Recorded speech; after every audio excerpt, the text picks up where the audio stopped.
The galaxy was old, older than most species could understand. Stars had been born and died 1,000 times over, and civilizations had risen and fallen like waves on an endless ocean. But some stories survived longer than stars. Some legends refused to die. In the great halls of the Syndicate of Worlds, scholars kept records of everything. They wrote about wars and treaties, about conquered peoples and fallen empires. They cataloged every species that had ever traveled between the stars, and buried deep in their oldest archives, locked away in vaults that few were permitted to enter, they kept records of the Terrans, the humans. Chancellor Voreth had ruled the Syndicate for 200 years. His species lived for centuries, and he had spent every one of those years building his power. Under his command, the Syndicate controlled 47 star systems. They had enslaved entire species, forcing them to work in mines and factories until their bodies gave out. They had burned worlds that resisted and made examples of anyone who dared to challenge them. Voreth feared nothing. He had crushed rebellions, executed rivals, and silenced every voice that spoke against him. He sat upon his throne in the orbital palace above Syndicate Prime, looking down at the galaxy he controlled, and he believed himself invincible. But even Voreth had heard the old stories when he was young. Before he had risen to power, his teachers had told him about the Terrans. They spoke of creatures from a death world, a planet of crushing gravity and extreme temperatures and endless violence. The humans had evolved in that nightmare, and it had made them into something terrible. They could survive wounds that would kill any other species. They could fight for hours without rest. They formed bonds with each other so strong that they would die rather than abandon their companions. And they had once walked among the stars 10,000 years ago. According to the old records, the Terrans had built an empire of their own. They had explored the galaxy, made alliances, and fought wars. They had been neither the largest nor the most advanced civilization, but they had been respected. Other species had learned quickly that humans were not to be challenged lightly. Then the Syndicate's ancestors had made a decision. They had seen the humans as a threat, a species that might one day grow powerful enough to challenge their dominance. So they had created a weapon, a biological poison designed specifically for human biology. They had deployed it secretly, spreading it through human colonies and ships and stations. Billions of humans had died. The survivors had retreated to their home world, a blue planet called Earth, to quarantine themselves and fight the plague. The Syndicate had expected them to die there alone and forgotten. They had erased most records of the attack, buried the evidence, and let time do the rest. Generations passed. The humans never returned to the stars. Eventually they became legends, then myths, then nothing more than stories told to frighten children. Voreth had always dismissed those stories. He was a practical creature, concerned with power and control, not ancient fairy tales. When his advisors mentioned the Terrans, he laughed at them. When scholars suggested that the old records should be studied, he ignored them. The humans were dead or trapped on their poisoned world. They were no threat to anyone. But not everyone agreed with the Chancellor.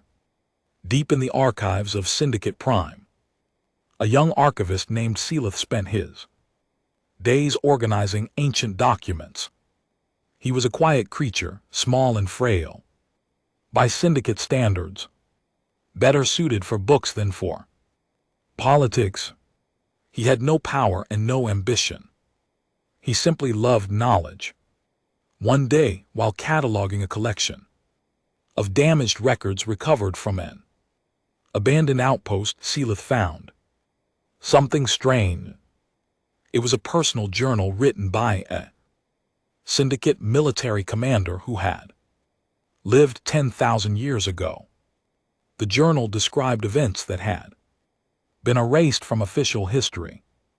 It described the war against the Terrans.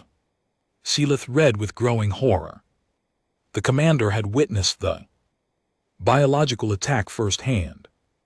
He had watched human colonies die, seen the bodies pile up, observed the survivors fleeing toward their home world, but the journal did not celebrate the victory. Instead, it expressed fear. The humans had not surrendered, the commander wrote. They had not begged for mercy or tried to negotiate. They had simply retreated, gathering their survivors, protecting their wounded, and disappearing into the darkness between stars. And as they left, they had broadcast a single message across all frequencies. We will remember. The commander had spent the rest of his life waiting for the humans to return. He had studied everything he could find about their species, learning about their history and their psychology and their capabilities. And he had written a warning for future generations. The Terrans are not like other species, the journal said. They do not forget injuries. They do not forgive betrayals. They form grudges that last for generations, passed down from parent to child like sacred obligations. If they survive the plague, they will return. And when they return, they will bring war such as the galaxy has never seen. Seelith brought the journal to Chancellor Vorith immediately. He believed it was his duty to warn the syndicate's leader about this potential threat. He expected gratitude, perhaps even a reward for his discovery. Instead, Vorith had him arrested. The Chancellor declared that Seelith was spreading dangerous propaganda, trying to undermine the syndicate's authority with ancient myths. The journal was confiscated and destroyed. Seelith was executed publicly, a warning to anyone else who might try to resurrect dead legends. Vorith returned to his throne, satisfied that he had handled the matter. The humans were gone. They had been gone for 10,000 years. They would never return. 3 months later, a sensor station on the Andor Syndicate space detected something unusual. A ship had emerged from faster-than-light travel at coordinates that should have been empty. The ship's design matched nothing in the Syndicate's databases. Its hull was angular and aggressive, built for war rather than commerce. The station commander hailed the unknown vessel, demanding identification. The response came in a language that the computer struggled to translate. It was harsh and direct, filled with consonants and short syllables. When the translation finally processed, the station commander felt his blood run cold. This is Commander Nate Dawson of the Terran Reclamation Fleet. We have come to collect a debt 10,000 years overdue. Surrender is not expected. Mercy will not be given. We remember what you did to us. Behind the first ship, dozens more began appearing, then hundreds. The darkness of space filled with vessels bearing the symbol of a blue and green world. The humans had returned, and they had come for war. Commander Nate Dawson stood on the bridge of the reckoning and watched the enemy station through the main view screen. It was a massive structure bristling with weapons and shields designed to guard the border of Syndicate space against any threat. 50 warships floated around it there, crews scrambling to battle stations. Nate was a tall man with gray at his temples and scars on his hands. He had spent 30 years in the military, rising through the ranks on skill and determination. He had trained his entire life for this moment every human had. For 10,000 years, humanity had survived. The biological weapon had killed billions, but it had not killed everyone. The survivors had retreated to Earth, sealing themselves away from the galaxy. While they fought the plague, generations had lived and died in quarantine, struggling against a disease that seemed designed to destroy them completely. They refused to die. Scientists had worked for centuries to develop a cure. When that failed, they had worked to develop resistance. Generation after generation, the survivors had grown stronger, their bodies adapting to the poison that flowed through their blood. Children were born with natural immunity. The plague became manageable, then survivable, then merely a memory. And while they healed, they planned. The history of the Syndicate's betrayal was passed down through families like a sacred text. Parents told their children about the billions who had died, about the worlds that had burned, about the ancestors who had been murdered in cold blood.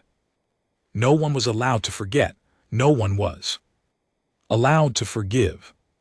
They rebuilt their civilization from the ruins. They developed new technologies, built new ships, trained new soldiers. They watched the galaxy from afar, studying their enemies, learning their weaknesses, and they waited for the day when they would be strong enough to return. That day had finally come. Commander Lisa Brennan stood beside Nate, studying the tactical display. She was younger than him, with sharp eyes and a quick mind. She had graduated at the top of her class and earned her position through excellence. Like every human, she carried the weight of 10,000 years of rage. The Syndicate border station is hailing us again, she reported. They are demanding that we identify ourselves and surrender. Nate smiled coldly. Humans had a particular kind of smile, one that showed their teeth. Other species found it disturbing. It reminded them of predators. Open a channel, he said. The view screen flickered, and the image of a Syndicate commander appeared. He was a large creature, insectoid in appearance, with compound eyes and mandibles that clicked nervously as he spoke. Unknown vessels, this is Commander Thorax of the Syndicate Defense Force. You have entered sovereign territory. Identify yourselves immediately, or you will be destroyed. Nate stepped forward. I am Commander Nate Dawson of the Terran Reclamation Fleet. 10,000 years ago, your ancestors poisoned our world and murdered billions of our people. We have come to collect what is owed. Ferox's mandibles stopped clicking. His compound eyes seemed to widen. For a long moment, he said nothing. Then he laughed, a harsh chattering sound. Terrans, humans, those are children's stories. Your species died out 10,000 years ago. We survived, Nate said simply, and we remember. Ferox regained his composure. I do not know who you really are or what you hope to accomplish, but you are outnumbered and outgunned. Surrender now, and I may show mercy. Nate looked at Lisa. She gave him a small nod. Humans do not surrender, Nate said. We do not beg for mercy.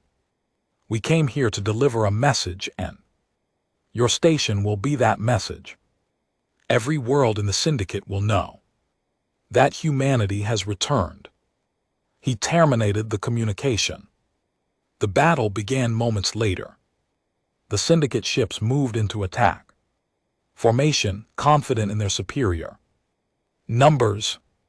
They had 50 warships against the human fleet of 200, but they believed that their technology and experience would win the day. They were wrong. Human ships flew differently than other vessels. They accelerated faster, turned sharper, and performed maneuvers that seemed impossible. The reason was simple but terrifying. Humans had evolved on a heavy gravity world. Their bodies could withstand forces that would crush other species. Their pilots could pull turns that would turn alien crews into paste. The first syndicate ship exploded within 30 seconds of the battle beginning. Then the second, then the third. Commander Thorax watched in disbelief as his fleet was torn apart. Human fighters weaved through his formation like predators hunting prey. They took hits that should have destroyed them and kept fighting. When their ships were too damaged to fly, the pilots ejected and were recovered by other vessels. They never gave up. They never retreated. Sergeant Cole Bradley led a squad of Marines in a boarding action against the station itself. Their shuttle crashed through a docking bay and the humans emerged in full combat armor, weapons blazing. Syndicate security forces rushed to meet them, but they had never faced anything like this. Cole took a plasma blast to the shoulder. The wound was serious, deep enough to expose bone. Any other species would have collapsed from shock. Cole grimaced, switched his rifle to his other hand, and kept fighting. His squad moved through the station with brutal efficiency. They knew every corridor, every weak point, every defensive position. They had studied the station's layout for months before the attack. They had trained for this moment their entire lives.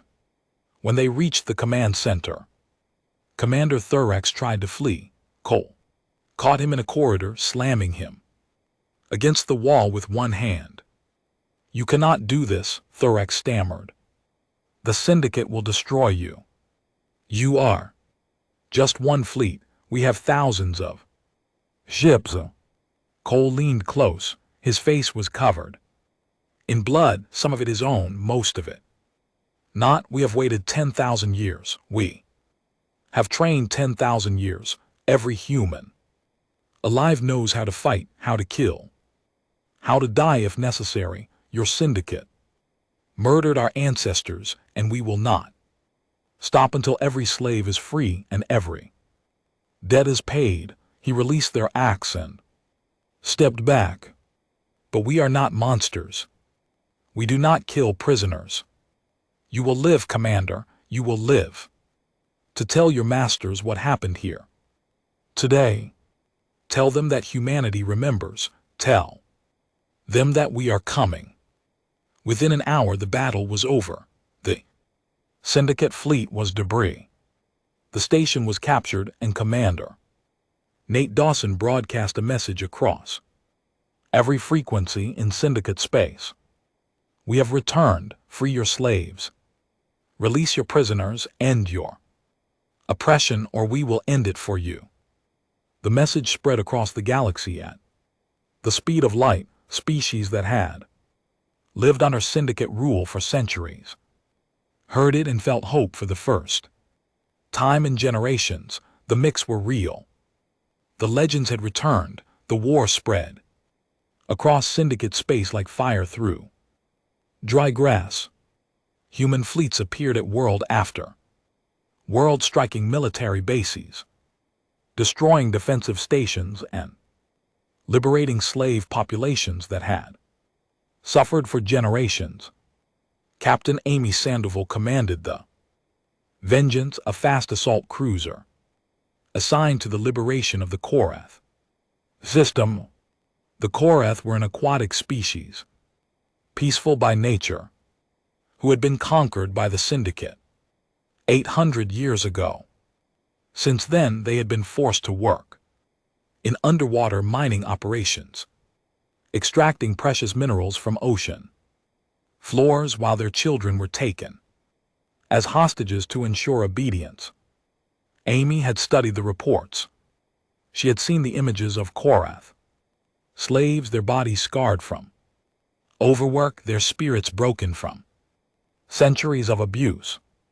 She had read about the punishment camps, where disobedient workers were tortured until they died or submitted. She had learned about the breeding programs designed to produce stronger workers with shorter lifespans.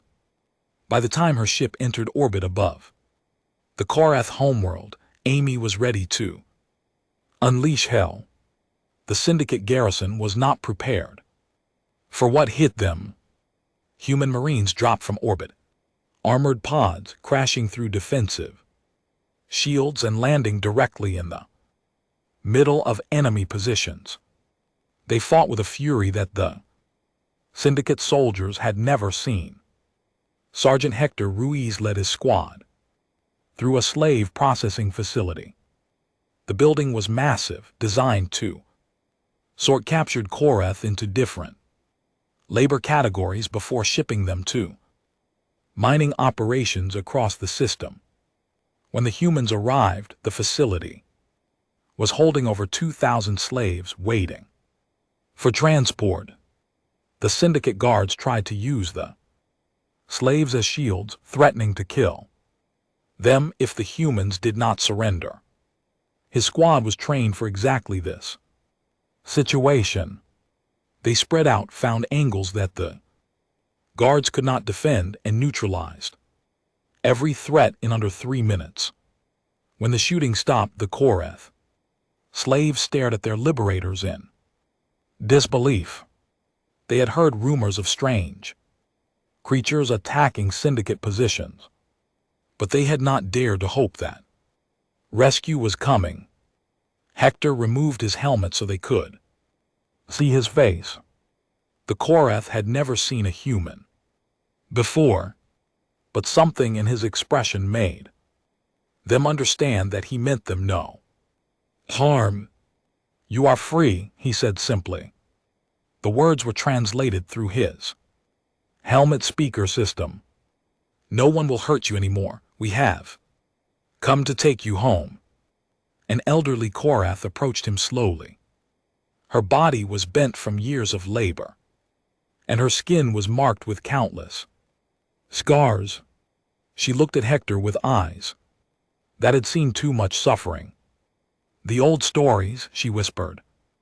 "My grandmother told me about creatures from a poison world, warriors who could not be killed, protectors who came from the stars.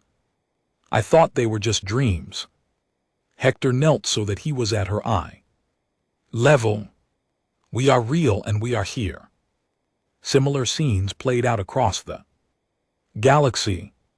On the desert world of Tandor, human forces liberated a species that had been used as disposable labor in toxic chemical plants. On the frozen moons of the Velith system, Marines rescued prisoners who had been abandoned in underground dungeons to die. On a dozen other worlds, slaves who had never known freedom suddenly found themselves protected by creatures from their oldest legends. Not every liberation was easy. The Syndicate fought back hard in some places, destroying facilities rather than letting them fall into human hands. Thousands of slaves died in the crossfire, but for everyone that fell, 10 more were saved. Captain Amy Sandoval personally oversaw the evacuation of a Korath breeding facility. The building held hundreds of children, separated from their parents and raised to be slaves. When Amy entered the main dormitory, she found them huddled together in terror, expecting punishment for the chaos. Outside, she crouched down and spoke softly. "My name is Amy. I'm a human. Have you heard of humans?" One of the older children nodded. Hesitantly, the guard said humans were monsters. "They said you would eat us." Amy smiled gently. "The guards lied about many things. We are not monsters. We are here to take you to your families. Would you like to see your parents?" Again, the children began to cry, not from fear but from hope. It was an emotion they had rarely been allowed to feel. While the liberations continued, Chancellor Voruth raged at his palace above Syndicate Prime. His advisors brought him reports of defeat after defeat, of systems falling, of slaves escaping, of military forces being destroyed by an enemy they could not understand. How is this possible? Voruth demanded. They are one species. They have one fleet. We have controlled this galaxy for 3,000 years. One of his admirals, a veteran named Kreth, spoke carefully. The humans fight differently than any species we have encountered. They do not retreat when wounded. They do not surrender when outnumbered. They take risks that no rational creature would take, and somehow they survive. Then we will crush them with overwhelming force, Voruth declared. Summon every ship in the Syndicate, every soldier, every weapon, every resource. We will gather at Syndicate Prime and destroy these humans once and for all. The order went out across Syndicate space. Ships began converging on the capital world, forming the largest fleet in Syndicate history. 3,000 warships, crewed by millions of soldiers armed with weapons powerful enough to destroy planets.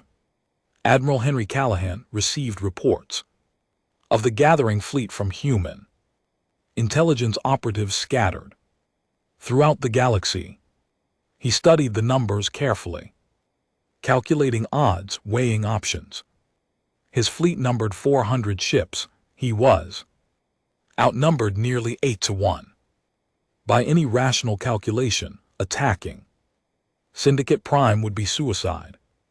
But Henry was human, and humans did not make rational calculations when justice demanded action. He gathered his commanders for a final briefing. The faces on his screen represented the finest officers humanity had ever produced. They had fought across a dozen systems, liberated millions of slaves, and lost friends and family in the process. They were tired, wounded, and angry. Henry spoke plainly. "We are outnumbered. We are outgunned. If we attack Syndicate Prime, many of us will die. I cannot promise victory.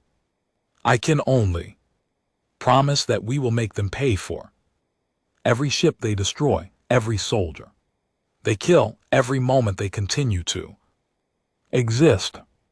The commanders nodded. They had known this moment was coming.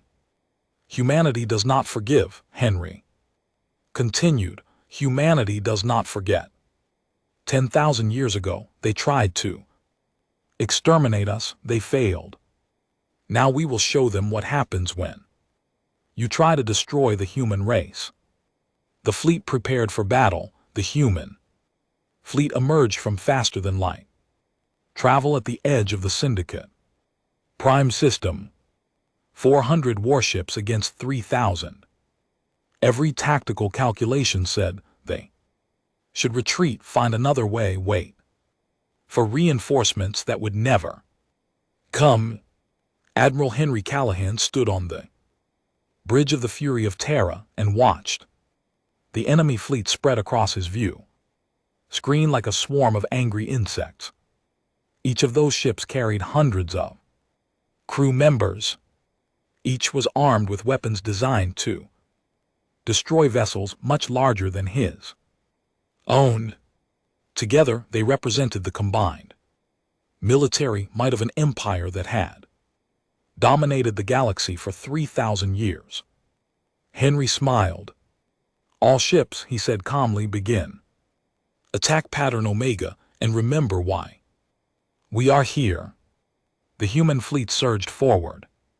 Chancellor Voruth watched from his orbital palace with satisfaction. He had gathered every available ship for this battle, stripped defenses from a dozen systems to ensure overwhelming force.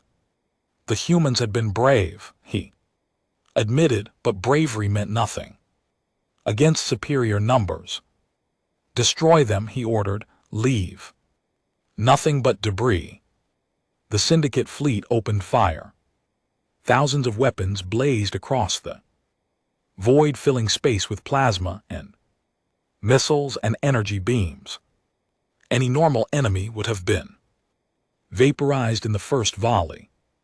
But the humans were not normal. Their ships scattered in seemingly random patterns, moving in ways that confused targeting systems and disrupted firing solutions. They flew through the storm of weapons, fire taking hits that should have destroyed them and kept coming. Human pilots pushed their vessels beyond design limits, performing maneuvers that would have killed any other species. Commander Danny Vasquez led a squadron of 30 fighters directly into the heart of the Syndicate formation. His mission was simple but suicidal. Take out as many command ships as possible before being destroyed. His pilots followed without hesitation. They had volunteered for this mission, knowing they probably would not survive. Every one of them had lost family to the plague 10,000 years ago. Every one of them carried memories, passed down through generations of suffering. They were ready to die if it meant hurting the enemy that had tried to exterminate their species. Danny's fighter took a direct hit that tore off half his wing. Warning lights flashed across his cockpit. His computer screamed that he should eject, that his ship was breaking apart, that he was seconds from death. He ignored the warnings and kept flying. His target was a Syndicate command carrier, one of the largest ships in the enemy fleet. It controlled communications and coordination for an entire sector of the battle. If he could destroy it, he could create chaos in the Syndicate formation. The carrier's defensive guns tracked his approach, filling the space around him with deadly fire. His remaining wing was hit twice more. His engine was failing. Blood dripped from a wound on his forehead, blurring his vision. He did not slow down. At the last possible moment, Danny fired every weapon his fighter carried directly into the carrier's bridge. The explosion was massive, ripping through the command deck and killing everyone inside.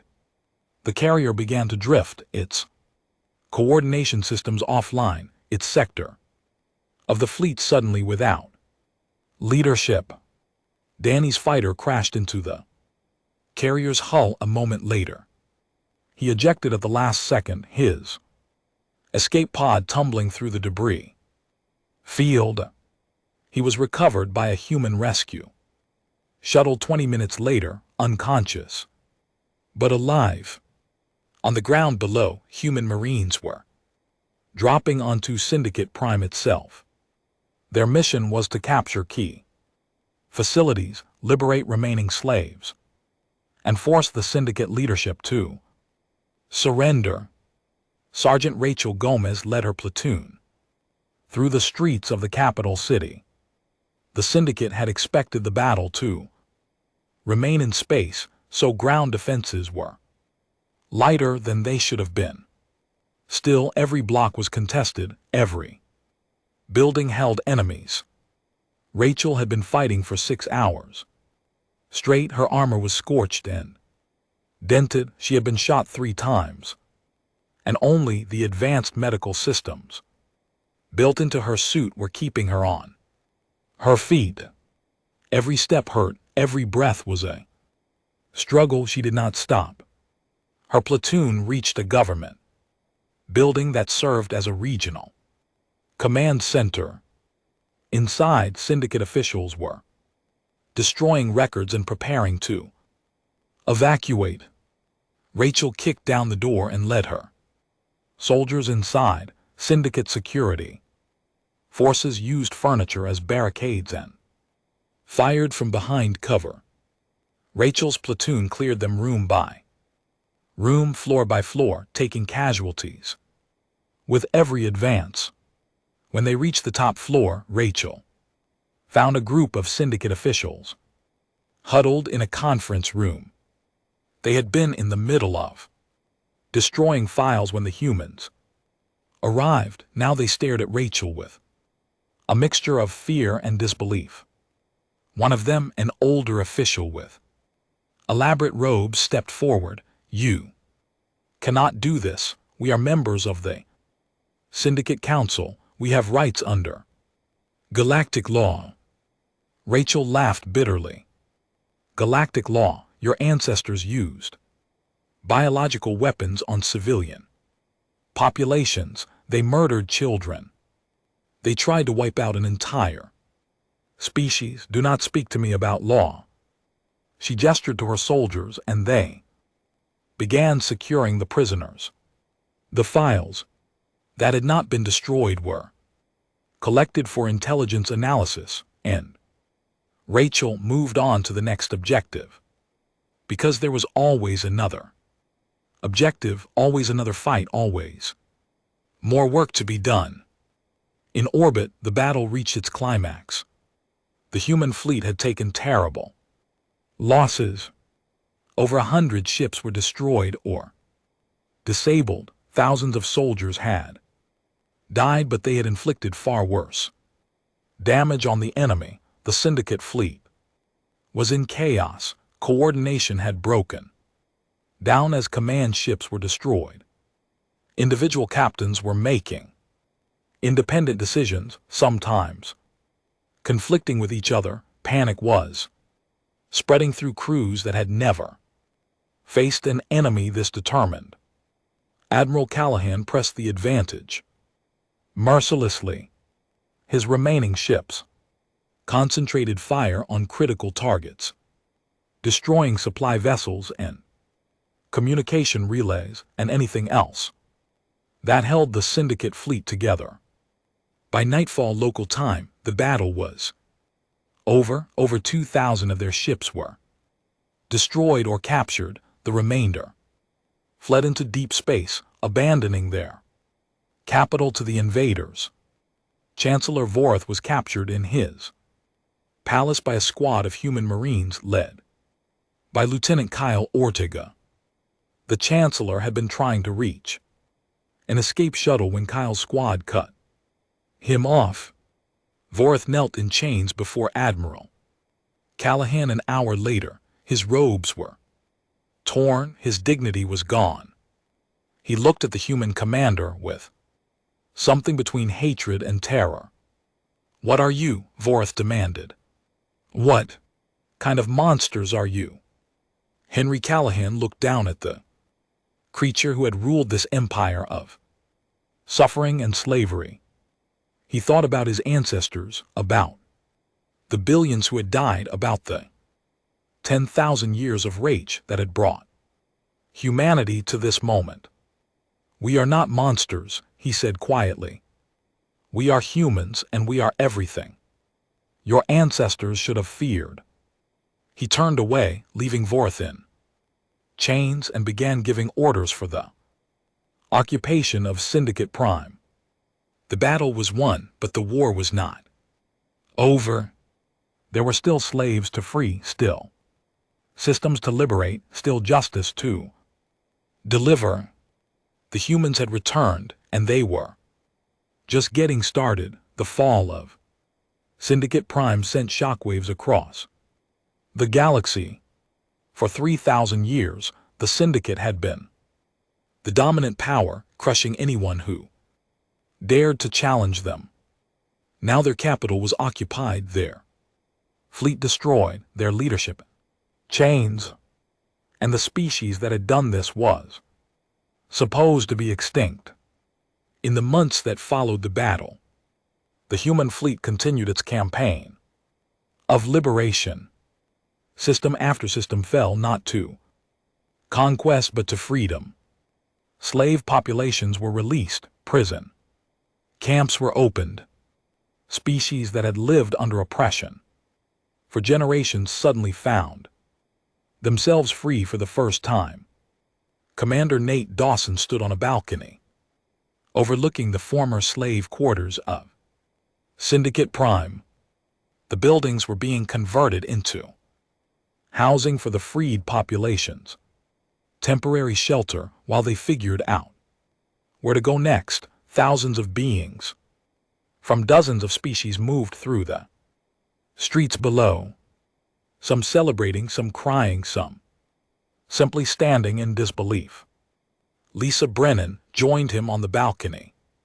She had been promoted to captain after the battle, though she still wore her injuries like badges of honor. Her arm was bandaged from a plasma burn, and there was a scar across her cheek that would never fully heal. The Korath elders have formally requested an alliance, she reported. So have the Velith, the Tandori, and about a dozen other species. They want to form a new coalition with humanity at its center. Nate shook his head slowly.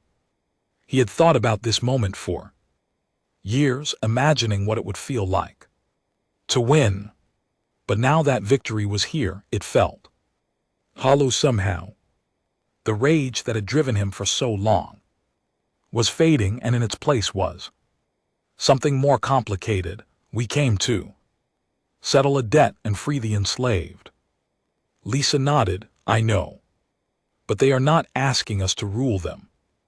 They are asking us to protect them, to make sure nothing like the Syndicate ever rises again.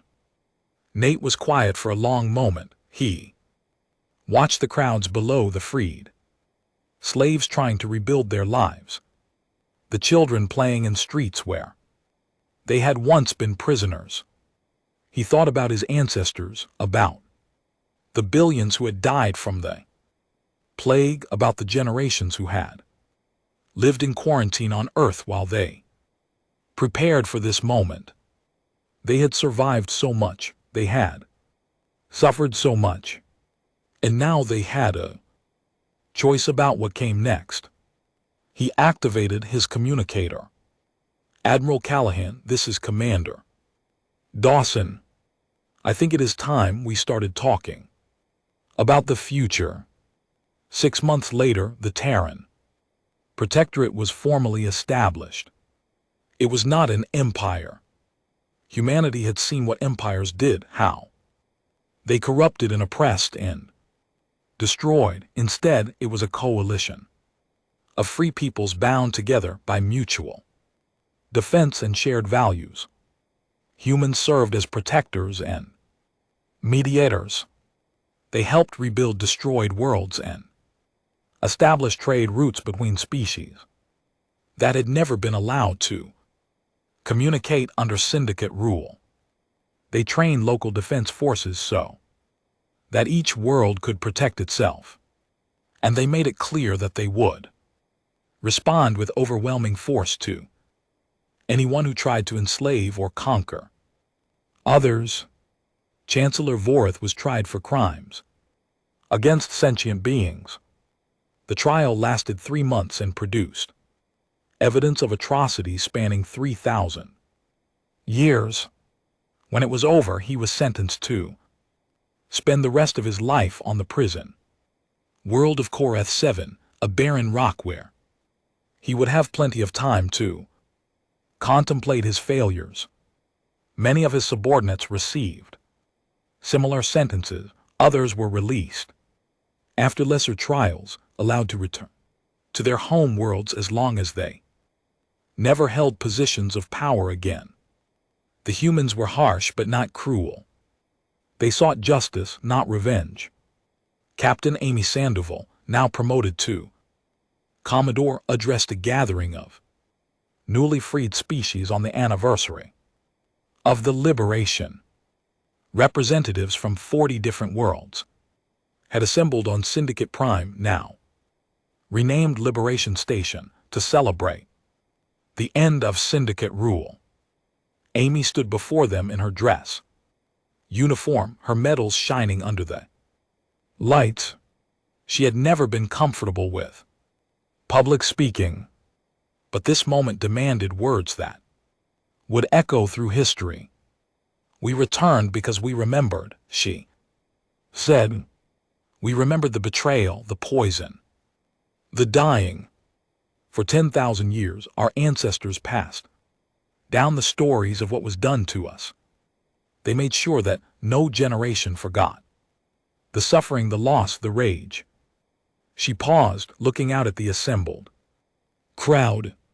Dozens of species, thousands of individuals, all watching her with hope in their eyes. But they also passed down something else. They passed down memories of who we were before the plague. We were explorers who wanted to see every star. We were builders who wanted to create things that would last forever. We were protectors who could not stand by while others suffered. Amy's voice grew stronger. Our ancestors did not survive 10,000 years of agony so that we could become conquerors. They did not suffer and die so that we could build another empire on the ashes of the old one. They survived so that we could become something better, something worthy of their sacrifice." She stepped forward, her eyes shining with conviction. "The war is over. The Syndicate is gone. But our work is just beginning. We will build something new together, all of us. Every species represented here today. We will create a galaxy where no one is enslaved, where no one is forgotten, and where no one has to face the darkness alone." The crowd erupted in cheers. Humans and aliens stood side by side, celebrating not just victory but possibility.